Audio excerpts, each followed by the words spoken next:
قبیلہ تاسادے ایک فلپائنی قبیلہ ہے جو 1961 میں فلپائن کے ایک جزیرے مندانو کے پہاڑی علاقے کے گھنے جنگلوں سے دریافت ہوا۔ اس جزیرے پر جنگلات کا ایک طویل سلسلہ پھیلا ہوا ہے۔ یہ جنگلات بہت گھنے ہیں اور ان میں کسی کو تلاش کرنا ایک کار دارد یعنی انتہائی مشکل کام ہے۔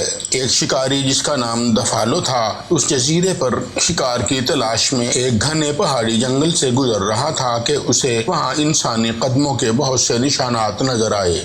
دفالو ان نشانات کو دیکھ کر حیران و پریشان ہو گیا کہ اس گمنام جزیرے پر انسانوں کے قدموں کے اتنے زیادہ نشانات کا کیا مقصد ہے۔ دفالو ان نشانات کا پیچھا کرتے کرتے ایک غیر ارادی تجسس کے تحت چلتا رہا تھا کہ تھوڑی دور جا کر اسے چند بے لباس ننگ دھڑنگ انسان نظر آئے۔ انہوں نے اپنا آگے اور پیچھے کا جسم درختوں کے پتوں سے ڈھانپ رکھا تھا۔ اچانک ان افراد کی نظر دفالو پر پڑ گئی اور وہ بھاگ کھڑے ہوئے۔ دفالو نے ان کو آواز دی تو غیر متوقع طور پر وہ لوگ رک گئے۔ دفالو نے ان سے بات چیت شروع کی تو پتہ چلا کہ وہ تقریباً 100 افراد پر مشتمل ایک پورا قبیلہ ہے جو یہاں اس جزیرے کے گھنے پہاڑی جنگلوں میں رہائش پذیر ہے۔ انہوں نے بتایا کہ وہ یہاں اس جزیرے پر ہزاروں سال سے موجود ہیں اور دنیا کے قدیم ترین انسان ہیں۔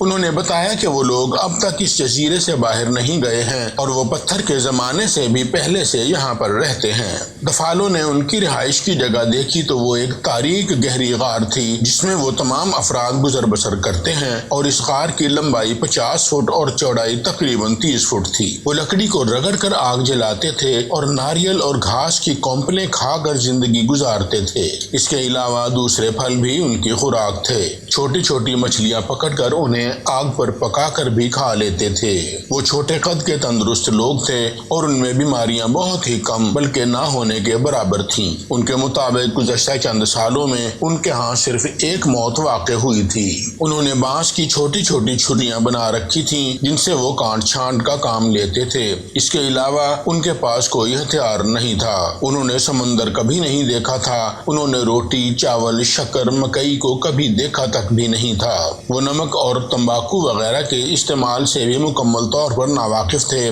ان کا کوئی مذہب نہیں تھا اور وہ جنگ، قتل و غارت اور اچھائی برائی کے تصور سے بھی نابلد تھے۔ وہ کسی قسم کے فن سے بھی ناواقف تھے۔ وہ بانس کی نالیوں میں سے آواز نکالتے تھے اور اسے ہی اپنا میوزک سمجھتے تھے۔ یہ بات بھی دفالو کو معلوم ہوئی کہ وہ لوگ خاندان میں بٹے ہوئے تھے اور اپنے بچوں کی شادیاں بھی کرتے تھے۔ ان کے ہاں کوئی سرداری نظام نہیں تھا۔ کوئی معاملہ آ پڑنے پر وہ سب اپنی اپنی رائے دے کر فیصلہ کر لیتے تھے۔ اس کے علاوہ ان کے تمام معاملات مشترکہ تھے اور وہ اپنی خوراک کا سامان بھی مل جل کر ہی مہیا کرتے تھے۔ غزے کے وہ انسانوں کی مہذب دنیا سے الگ تھلگ ایک بہت آسودہ اور بے فکر زندگی گزار رہے تھے۔ ان کو کھانے پینے اور زندہ رہنے کے علاوہ اور کوئی کام نہیں تھا۔ انسانوں کی مہذب زندگی کے برعکس وہ بہت پرامن اور پرسکون زندگی کے علم بردار تھے۔ ان کا کہنا تھا کہ وہ بہت کم بیمار پڑتے ہیں اور زندگی کو بڑی ذہنی آسودگی کے ساتھ آگے بڑھاتے ہیں۔ یہ آرٹیکل کتاب موسیٰ سے مارکس تک میں درج ہے۔ اجازت دیجیے۔ اللہ حافظ۔